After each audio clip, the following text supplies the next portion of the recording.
Day Sai Kids. 10 lines essay about birds. A bird is a living being.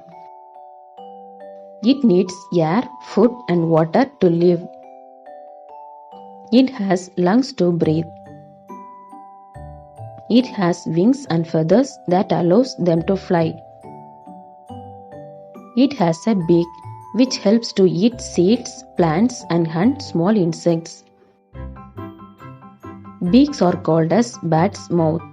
It can be very small or very big. It lays eggs in nest. It has small holes instead of ears. It is warm-blooded and has 2 legs. Some birds can fly but some cannot fly, like penguin.